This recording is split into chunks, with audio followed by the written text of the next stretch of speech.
tema da arte e da espiritualidade somente é um tema, por um lado, tão basilar, por um lado, e tão difícil de tematizar como o facto ligado àquilo que é de mais radical, mais profundo, para definir a natureza humana.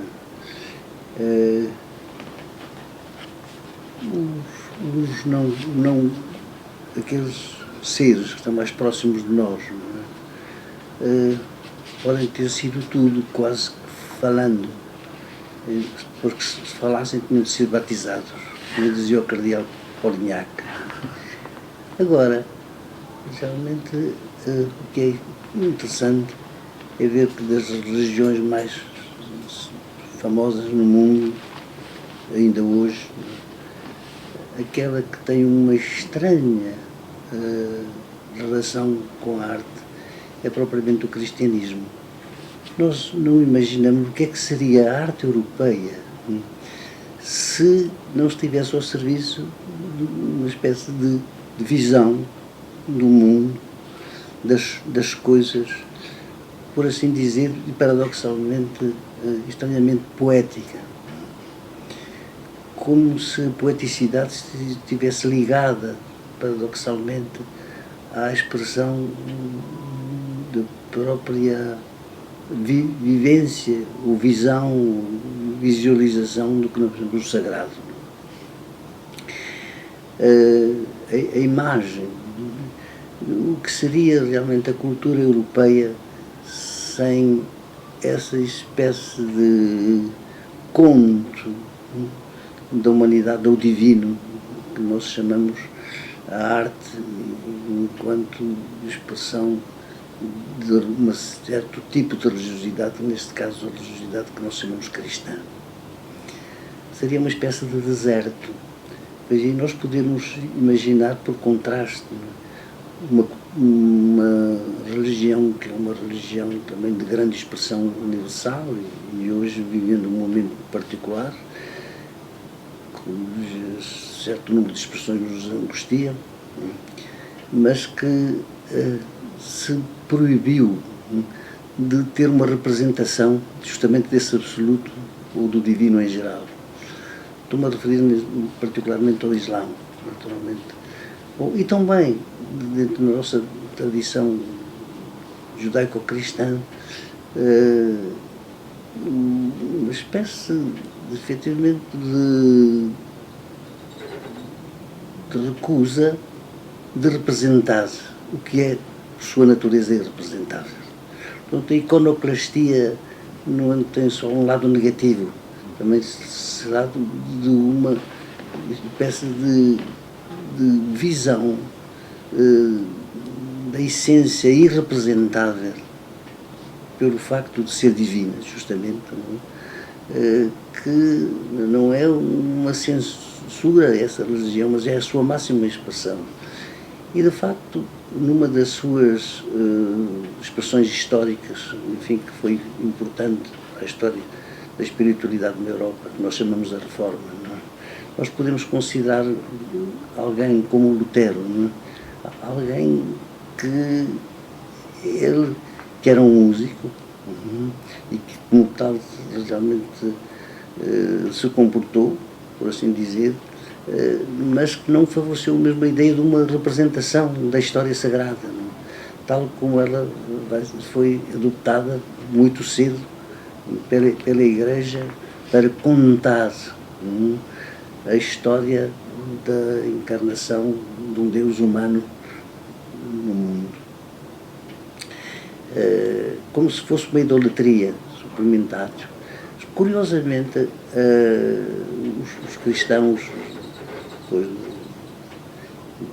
começarem a ser cidadãos do seu próprio tempo, além de ter ideias pagãos, discutiram essa questão, se devia como integrar o mundo antigo e as suas representações, não é? Na nova visão imposta por uma revelação de um tipo diferente dela. Curiosamente, eu penso que um deles, São Basílio, não? Fizeram que sim, que se devia entrar em diálogo, não? Com esse tipo de representações que nos vinham de um mundo diferente. Curiosamente, nesse capítulo, mais tarde, quando o movimento da reforma surge, e surge porque houve um senhor chamado Lutero, um monge, o famoso monge demasiado perfeito para não cair no pecado de todos os perfeitos, se quis transmitir a sua mensagem, e a sua mensagem era a mensagem, de facto, de uma transcendência tão absoluta do divino, que naturalmente é influenciada por todo o passado da época mística, da idade moderna, não podia ser representado. Paradoxalmente, não há nenhuma religião que tenha produzido como ouvimos dizer, como expressões dessa mesma transcendentalidade de um tipo novo, como aquela que o próprio cristianismo, com a sua crónica de uma aventura singular, que é do nascimento, da revelação, da expressão da visão cristã do mundo, da visão cristã evangélica. É uma espécie quase de banda desenhada do divino a mais transcendente possível. E entre as obras de arte da civilização que ainda é a nossa, pelo menos uma parte na Europa e não só, o que é que ela seria? Uma espécie de deserto cultural, sem angélicos, sem Miguel Ângelo, sem Rafael, sem Greco, etc. Quer dizer, há a história evangélica, que parece a história da simplicidade mesmo, não é? Deu origem às expressões mais refinadas da criação, de uma perspectiva puramente humana e humanística, não é? Podia fornecer. Não é? Nós, claro, já tínhamos o paradigma de uma arte maravilhosa e sublime, que nós, enquanto herdeiros deles, nós realmente fomos sensíveis, falo naturalmente da arte helénica, entre outros. Mas é muito curioso de imaginar que uma obra como, não só propriamente, não só evangélica no sentido próprio, mas proto-evangélica, como um Moisés de Miguel Ângelo, é uma obra que transcende, curiosamente, a própria quase o próprio temor, o próprio referencial que se devia à expressão de qualquer coisa que tem a ver com o homem que falou com Deus, ou quem Deus falou, São Miguel Ângelo. Bom, nem toda a gente é Miguel Ângelo, não é? Mas praticamente até à época propriamente moderna, não é? A gesta evangélica, não é? Tornou possível que não só na criação de imagens, mas também em todas as artes, começar pela arte da palavra, estivesse sempre presente como sendo um discurso incontornável de que os homens são capazes acerca daquilo que os transcende e não pode ser dito verdadeiramente com uma clareza, senão aquela que a arte e a visão profunda das imagens que têm a ver com essa visão de transcendência impõe.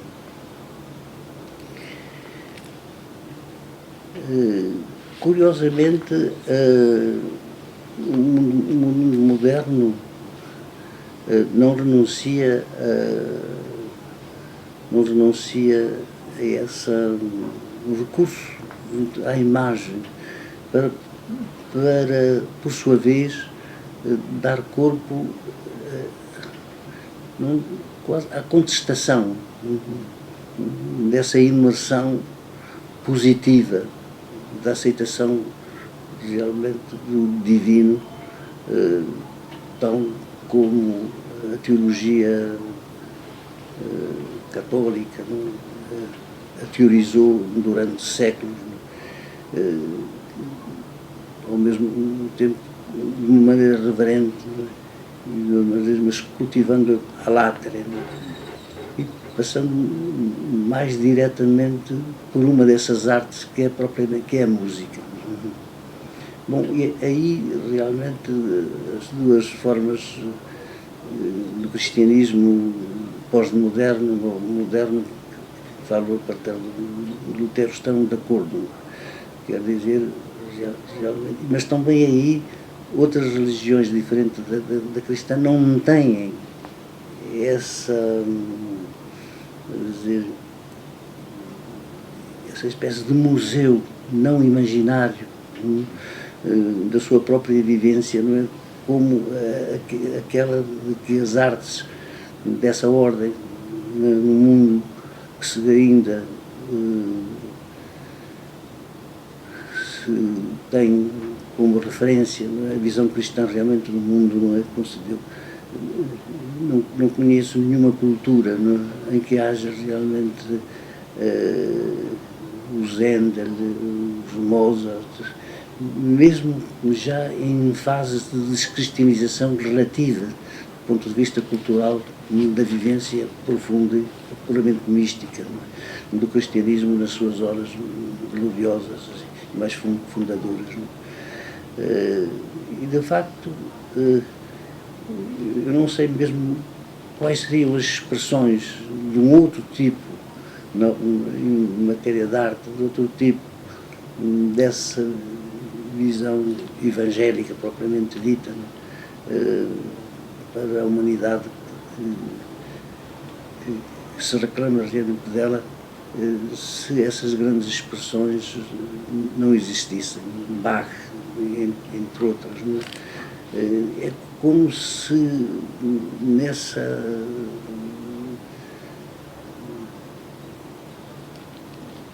vou dizer, nesse jardim, que não é um jardim de imagens, mas um jardim unicamente como critérios de sons, etc., se encontrasse a coisa que mais próxima do que nós imaginamos,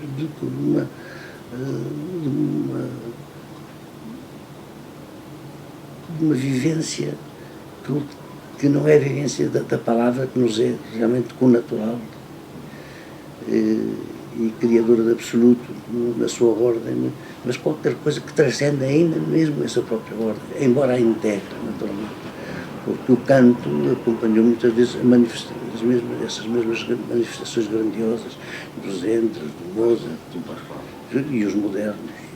De qualquer maneira, e mesmo a música chamada profana, ela própria ainda é hoje o veículo daquilo que há de mais alto como exigência espiritual da humanidade. De qualquer maneira, aquilo que a tradição cristã designava por a via pulcritude, a via da beleza informativa, sofreu uma grande erosão desde as luzes para cá e no nosso tempo também, não é verdade? É verdade, mas nós não somos uma grande ilusão, mas uma espécie de chamado como não só por um efeito de profanidade, de ser qualquer coisa profana, quer dizer, o absoluto também pode ter uma expressão, digamos, por oposição, por uma espécie de dessacralização que por sua vez integra aquilo mesmo que nega, por contraposição, por escândalo, de algum modo,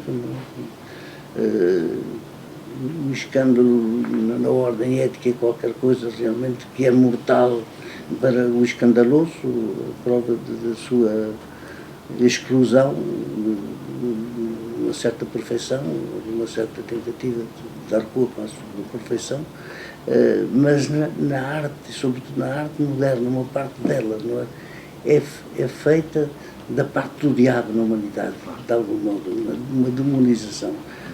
Bom, não digo isso, por exemplo, com as Demoiselles d'Avignon, que são pura e simplesmente uma tentativa de inventar uma nova maneira de se referir ao absoluto, uma moeda do absoluto, como dizia o Malraux, mas por assim dizer às avessas, uma espécie de conciliação estranha, do positivo e do negativo. Agora, já é outra coisa se nós pensamos numa certa obra famosa que se chama de um dos grandes modernistas, o autor do Urinol, por exemplo. Recentemente está saindo neste momento uma obra muito interessante de história da arte, e logo nas primeiras páginas aparece a famosa fotografia, etc. E noutras artes também, essas artes que já não têm grande coisa a ver, com a visão de um absoluto, que toca ou evoca aquilo que é para a humanidade, que se revê nessas imagens a figura mesmo do divino, por aquilo que é digno de ser divinizado. Não só essa obra, mas outras obras, sei lá, uma obra famosa dos grandes pintores do século XIX, que é exposta agora nas galerias, que é uma espécie de boca do mundo, coisa parecida, uma coisa, digamos, que está próximo, podia ser uma coisa propriamente pornográfica, propriamente dito, são uma espécie de contrafação, da outra expressão em que os valores que são inscritos são valores tidos como os valores mais altos, sobretudo na ordem religiosa. Como se não pudesse haver um alinhamento totalmente serenado disso e houvesse como que uma reação. Doutor, mas em contrapartida, mesmo quando ainda outro dia assistimos aqui à exposição do Escada, não é? Isso é um processo de conversão. Mas já há bocado eu falava do Rui Chaves. Podemos falar a nível internacional também disso, que há menos arte que parte da doutrina para a criação artística, mas constantemente aparecem criadores nas várias artes, não é? Que parecem arrancar de um estádio de afastamento ou até de alheamento, mas que depois são como que lavrados por uma inquietação que é a do espírito. Não sei se ainda já é da espiritualidade nesse sentido cristão, mas a do espírito, não é? E portanto não estão disponíveis para a tal função de via pulchritudinis da formação, etc., mas parecem tocados por um apelo para qualquer coisa, buscar uma transcendência na própria imanência, não é? Parece paradoxal, mas é. É verdade que eu penso de maneira genérica, não é? Que aquilo que nós chamamos homem, não é?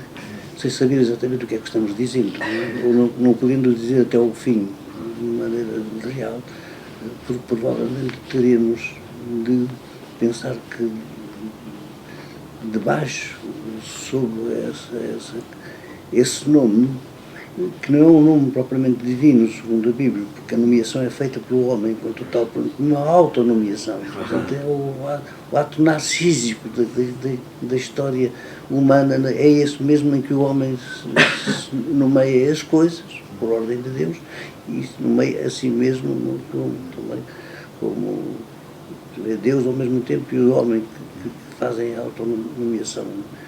E, portanto, o problema é ser capaz de ter o atrevimento, de esse desafio, não é? De querer pintar de uma maneira indireta ou não o rosto de Deus, que é o rosto do homem transfigurado. Claro, claro. Há bocado o correu, não sei se eu estou quer atender. Há bocado o Rui Couto estava a falar que em séculos precedentes à era moderna propriamente dita, não à era do Renascimento, mas das luzes para cá, sobretudo do romantismo para cá, que chamamos a modernidade romântica e pós-romântica, talvez também a dificuldade de representar artisticamente o divino nas várias artes tivesse a ver com o valor cimeiro da mimese, do conceito de mimese, porque no fundo, se bem penso, as várias artes foram tentando uma representação da mimese dos mediadores, a geografia, os santos, a inspiração mariana, o próprio Cristo, mas propriamente o divino não havia possibilidade de fazer essa mimese, não é? À medida, de certo modo, o romantismo liberta, pelo menos com a noção da imaginação criadora, etc, etc, etc, para um outro tipo de arte que, quer dizer, num tempo em que parece que o divino já não está tão naturalizadamente presente na vida do homem ocidental, a arte, em contrapartida, parece ter outros meios para simbolizar, significar aquilo que até aí era designado por essa transcendência divina.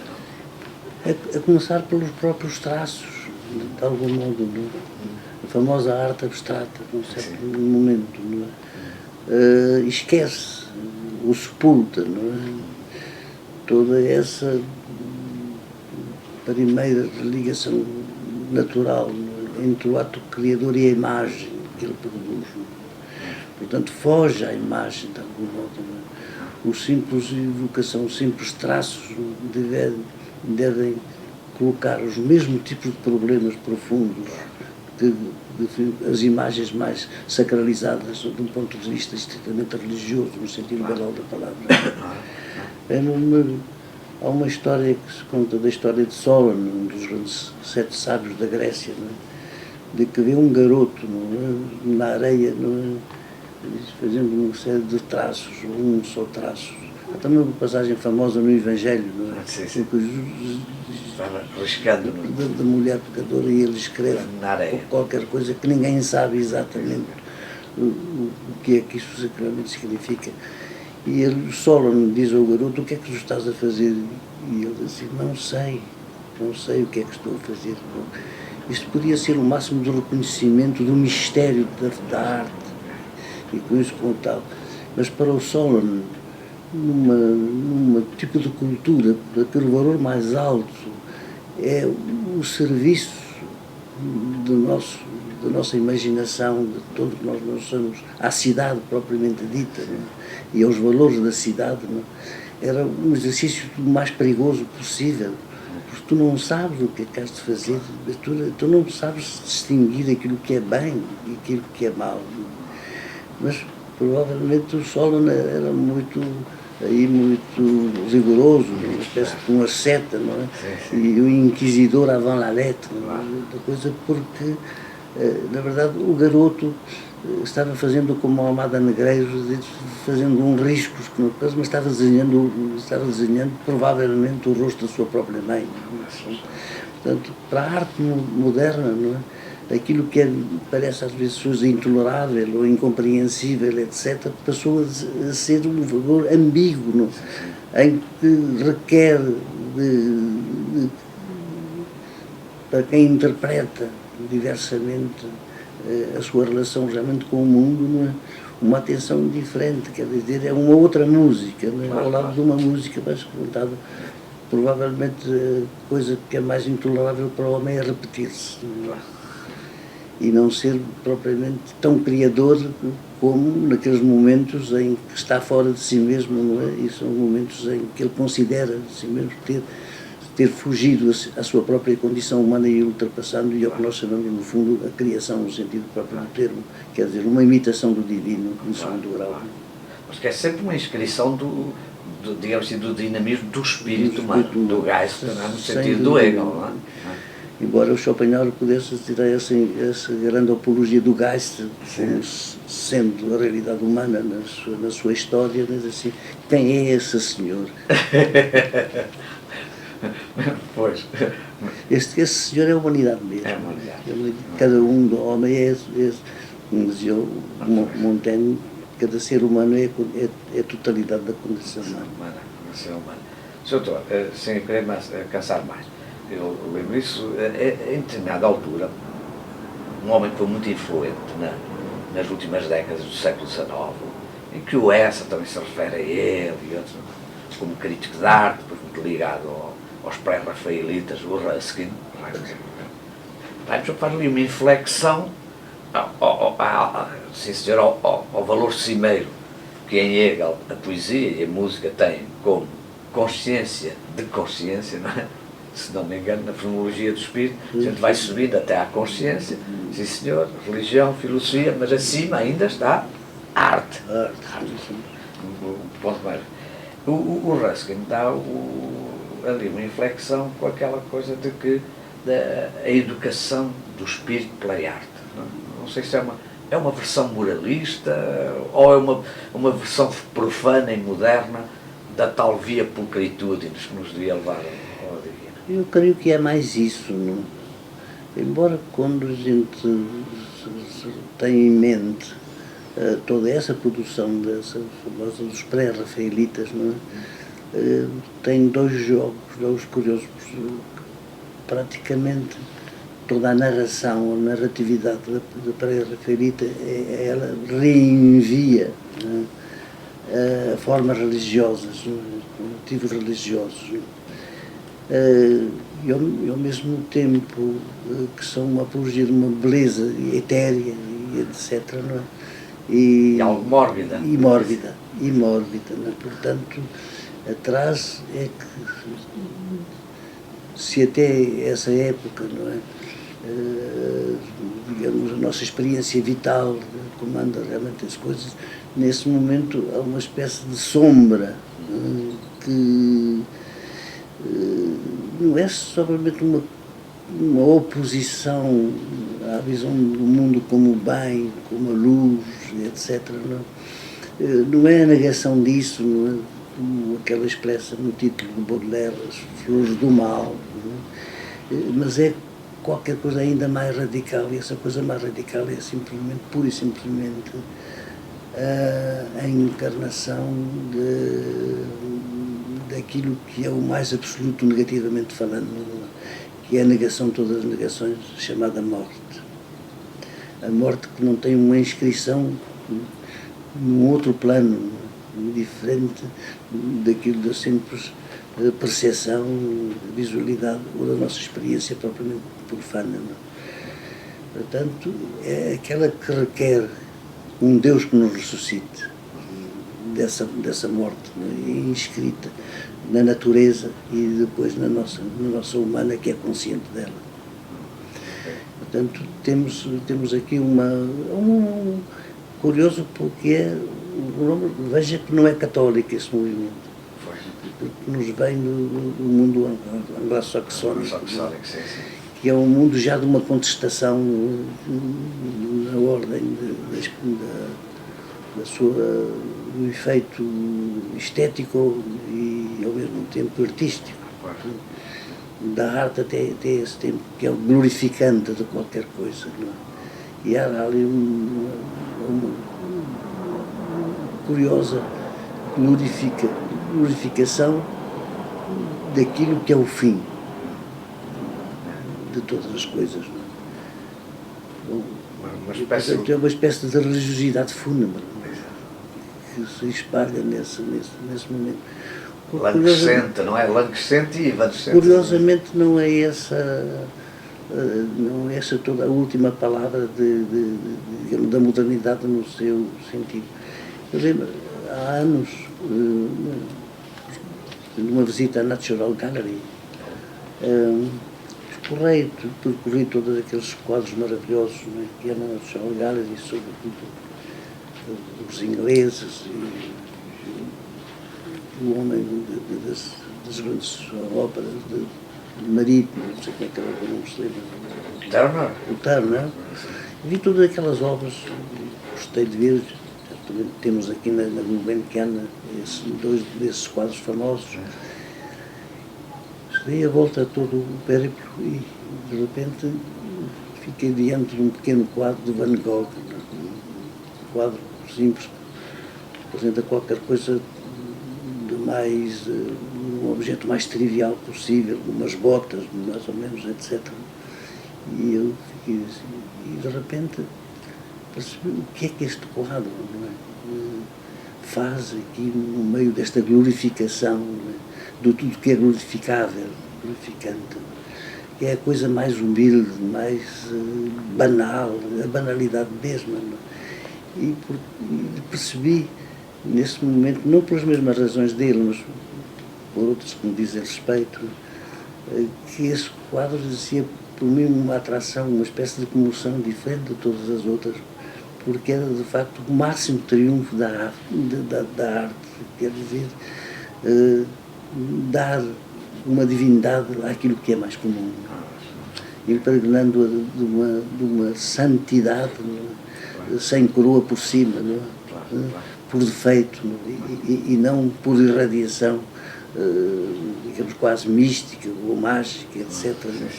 Essas, como se foi o máximo de genialidade que não se tem extraído daquilo que é simples, daquilo que é banal,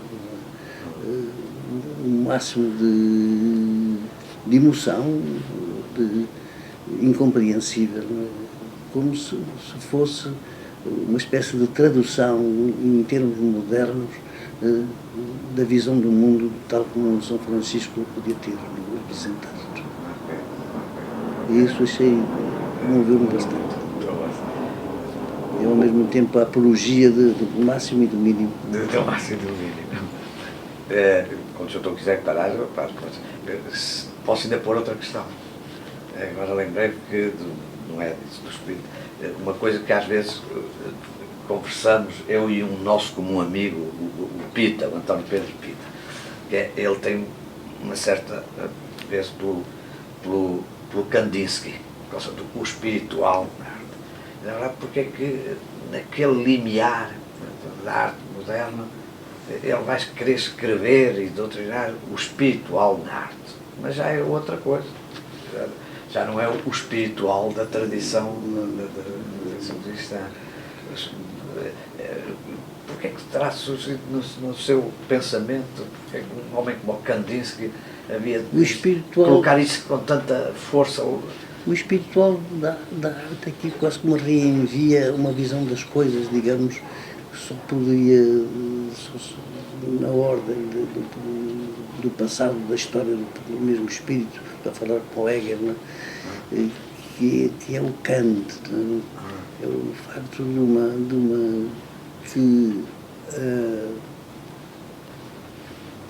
que a criação releva de umas premissas, não é? Que são de ordem quase misteriosa, não é? E essas é que são propriamente aquelas que fazem que nós possamos falar do nosso propósito, daquilo que nós criamos em espírito propriamente dito. Não é? Quer dizer, portanto, não é uma visão, como uma visão empirista realmente das coisas, não é? De que nos fornece realmente as ideias e aquilo com que nós fabricamos o espírito, mas há qualquer coisa que o antecede, não é? E permite que essas coisas tenham essa transcendência que nós lhe atribuímos. Eu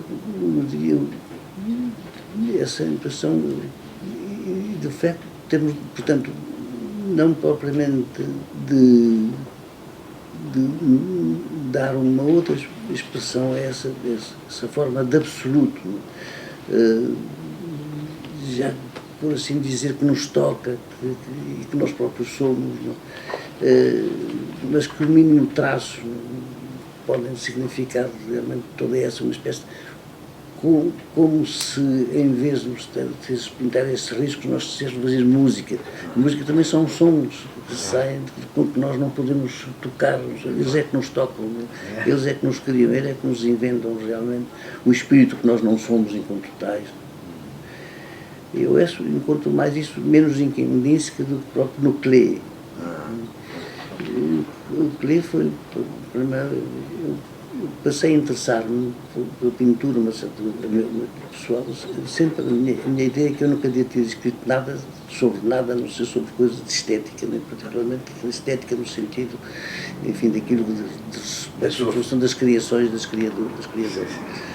Mas foi quando eu fui para a França, depois de vir do Brasil, fui para Grenoble, e nas férias grandes havia lá exposições retrospectivas.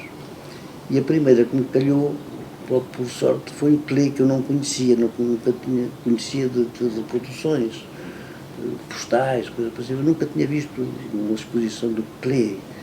E de facto percebi que era o mais filósofo, para mim, o mais filósofo dos pintores, porque não pinta sobre nada, senão sobre signos.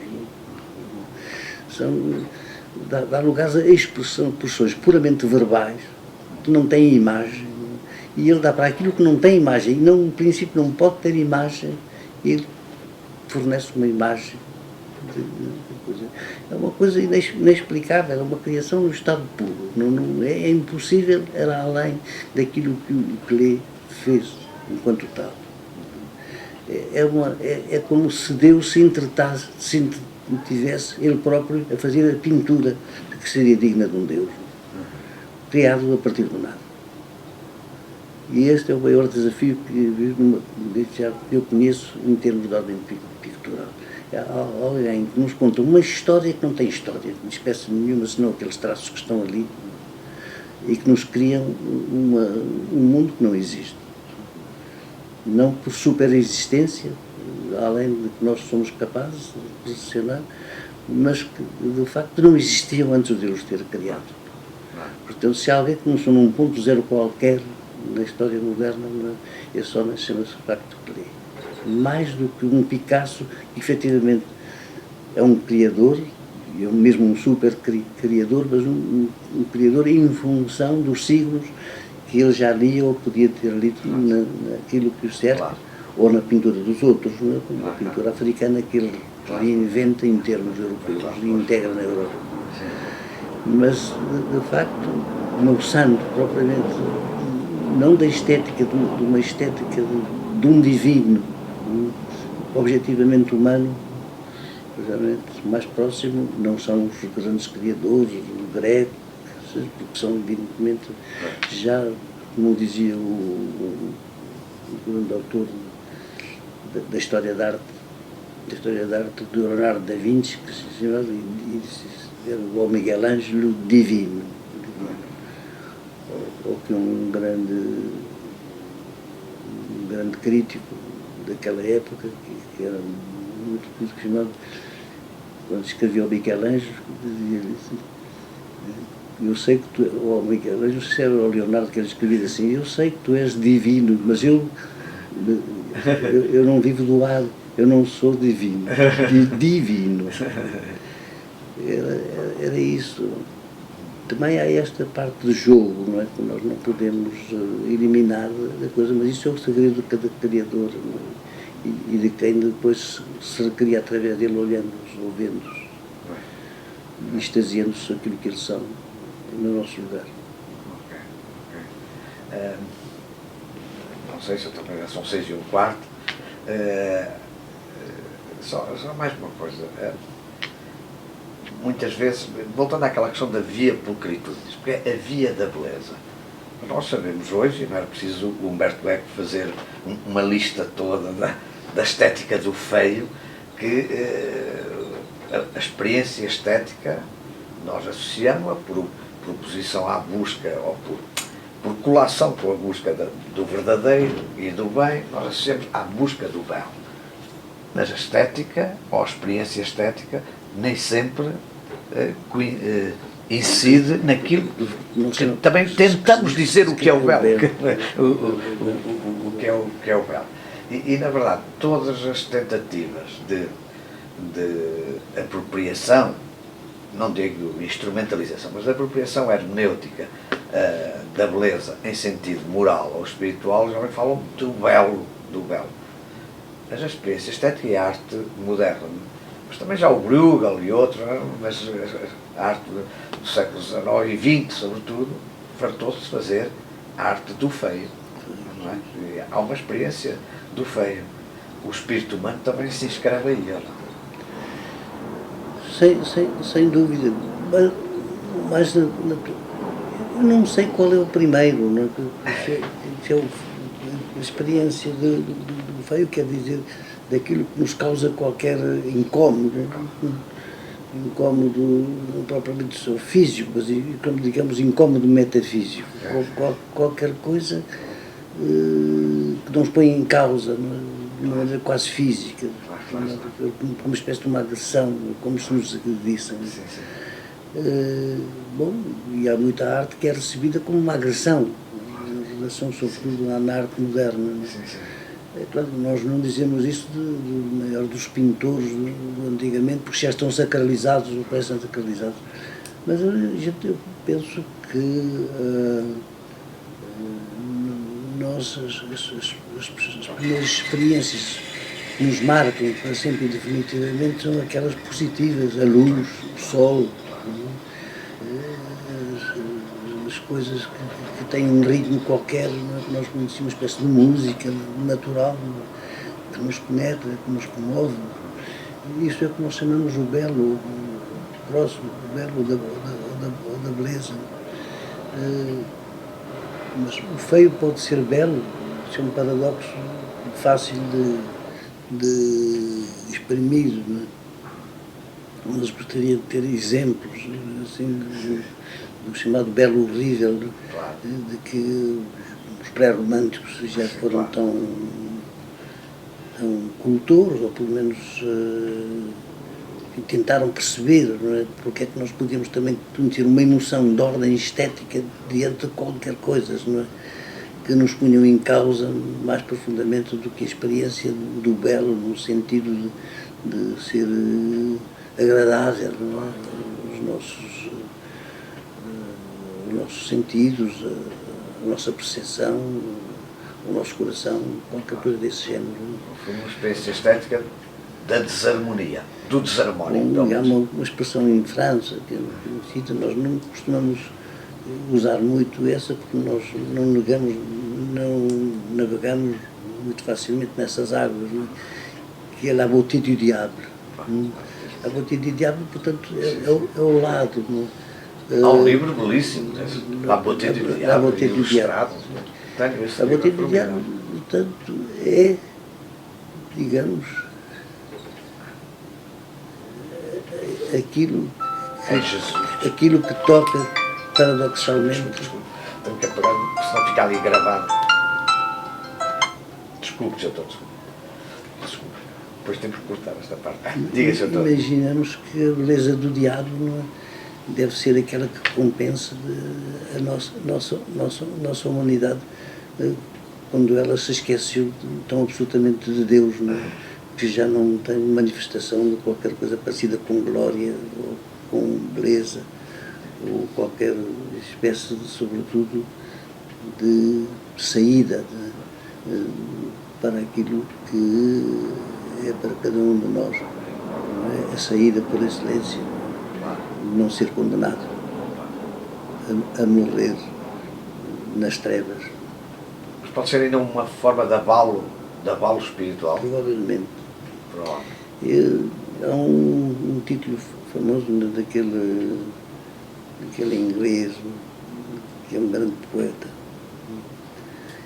Tem um dos primeiros que tematizou esse fascínio daquilo que não tem a graça de Deus, uma espécie de fascínio inverso, no qual já vai entrar futuramente, que é que o Baudelaire é um dos grandes admiradores, desses ingleses mais famosos. O resto, em Inglaterra tem parece que uma espécie de não diria monopólio, mas quase, não é? Desses sentimentos mais perversos da natureza humana. Não é mesmo a perversidade posta em imagens literais, quando nós vimos a Dante, todas elas estão imersas num solo, que é o solo dos sóis, ausente ao presente, que nós chamamos de Deus. É uma perversidade que já não tem nenhum sujeito senão o nosso próprio sujeito, enquanto homens.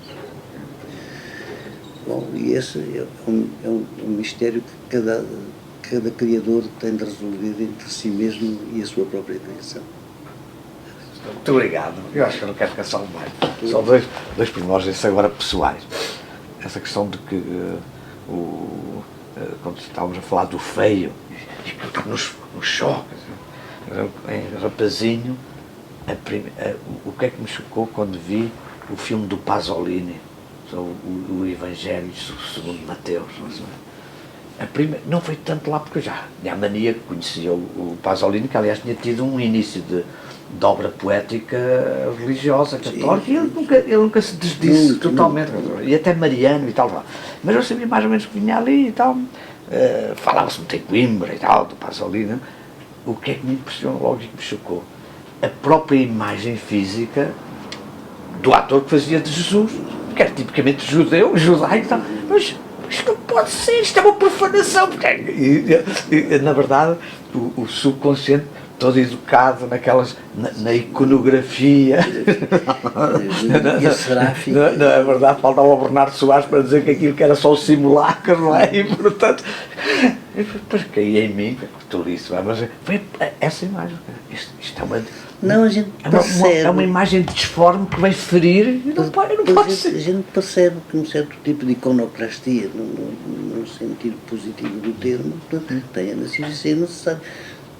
Normalmente devíamos ter a mesma atitude em relação a todo tipo de criação, não é? Claro. E não sermos idólatras diante daquilo que adoramos, não é? Inclusive pelo literário, pelo poético, etc. Não é? Nós temos de pensar, bom, mas as diversas manifestações do artista através dos séculos encontram sempre uma resposta, não é? Para descer dos seus pedestais aqueles que são deuses. E agora, para aligeirar, um dos nossos bispos aqui em setembro pediu-me se eu ia falar uma jornada que ele tinha lá de formação de padres e de formadores de padres e tal, e era o problema da cultura. Então, e lá falei, lá disse as minhas coisas e tal, mas depois veio para a questão da arte, e lá me disseram, mas doutor, mas como é que a gente está a achar, gostar e achar que ali há um reflexo, de qualquer maneira, de um dom de Deus, coisas que estão disparatadas, tão feias, precisamente, e eu lá tentei explicar, mas vi que não estava a ter grande sucesso, e disse, olha, mas do ponto de vista pastoral, acho que o que o senhor tem que fazer melhor e vi uma história que eu acho que eu li, não sei se foi no Brito Camacho ou se pelo menos era assim, a outra vez, do padre que está lá do púlpito abaixo, a Semana Santa, a morte de Nosso Senhor Jesus Cristo e tal, e não sei o quê, e diz, mas pronto, mas porque Deus que é infinitamente amoroso, omnisciente, omnipotente, faz tudo perfeito. E levanta-se lá abaixo um tipo marreco, acha isto perfeito? E ele diz, no género é do mais perfeito que eu tenho visto. Eu acho que isto é protetor, ao mesmo tempo de uma graça popular. De maneira que eu olhei para o bispo escangalhou-se a ver e disse, olha, de maneira que neste momento já não se dá mais nada. O senhor, quando olhar e começar por não gostar e não perceber, pense que dê-lhe uma hipótese de que essa arte, de que aquilo seja mesmo arte e que seja aproveitável. Pensa assim, olha, no género, porque o problema dele também era, como é que eu vou distinguir os bons dos maus? Bom, isso é sempre difícil e tal, mas na verdade há autores que são mesmo, às vezes a gente lê aí, os críticos dizem, este é muito bom, eu vou ver, eu não percebo nada. Então nesses momentos pensa, no género é do mais perfeito que eu tenho visto. Sr. Doutor, bem-aja.